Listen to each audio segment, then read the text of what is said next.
É uma aula super importante, porque a maioria dos profissionais só sabe, se tiver doenças cardiovasculares, não posso fazer tal recurso eletroterápico. Mas por que não pode? Hoje a gente vai conseguir compreender um pouquinho o porquê da gente não conseguir, não poder realizar, bom dia Rízia, da gente não poder realizar alguns tratamentos estéticos, certo? Nesses pacientes com doenças cardiovasculares. Então a gente vai entender um pouquinho também do sistema cardiovascular, do sistema circulatório, para que a gente possa ter um conhecimento mais aprofundado, tá certo? Então lembrando, a aula não fica salva, mas esse conteúdo fica dentro do curso Avaliação Corporal de Sucesso, que essa semana tá com cupom de desconto de 20%. As doenças cardiovasculares, cardio vem de coração, tá? Vascular vem a questão dos vasos sanguíneos, então são doenças que vão afetar o nosso sistema cardiovascular, coração e vasos sanguíneos, incluindo artérias, veias, vasos sanguíneos.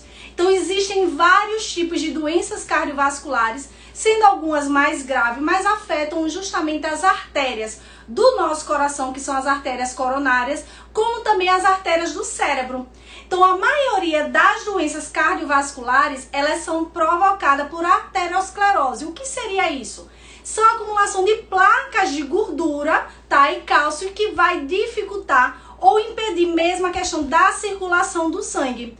Então, quando isso acontece, as artérias elas podem fechar ou deixar de poder oxigenar os tecidos, ocorrendo muitas vezes um infarto na região que não recebeu o oxigênio e que acaba entrando, quer queira ou não, em colapso. Certo? E aí o que acontece? No caso do infarto do miocárdio, no caso do infarto do coração, da angina do peito, a aterosclerose, ela acontece justamente nas artérias coronárias. No acidente vascular, que é o tão chamado derrame cerebral, o depósito das placas acontece nas artérias do cérebro. Então este é um processo totalmente silencioso, que tem um início numa fase muito precoce e vai progredindo ao longo da vida. E aí, quando já se apresenta praticamente em um estado mais avançado, tá? É onde vai surgindo os primeiros sintomas clínicos. Então, antes da gente iniciar essa questão, as doenças cardiovasculares em si, a gente precisa entender sobre o sistema circulatório, que é o responsável pelo fornecimento dos nutrientes, do oxigênio às células, tá? Onde ele vai fazer o quê?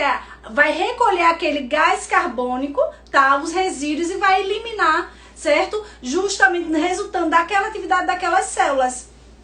Então elas vão se dividir em sistema cardiovascular, ela vai se dividir no sistema linfático. Nós temos também o infarto agudo do miocárdio, que é chamado muitas vezes de ataque cardíaco, e é uma das principais causas de morte, onde ocorre justamente o que? A interrupção brusca daquele fluxo sanguíneo que chega no coração. Geralmente é devido à obstrução de uma artéria coronária, produzindo como consequência o que? A destruição, a morte do músculo cardíaco do miocárdio, certo? Por falta de oxigênio. Esse marca-passo é uma alternativa, certo? Que a gente pode utilizar para restaurar a frequência cardíaca normal. Então o marca-passo vai ser um pequeno dispositivo, tá? Que é capaz de monitorar o ritmo cardíaco e estimular o coração, evitando que esses batimentos fiquem abaixo do considerado normal. Então o marca-passo, por ser um aparelho de precisão, a passagem de corrente, principalmente sobre a questão do local onde se encontra esse aparelho, ele pode afetar na interferência elétrica.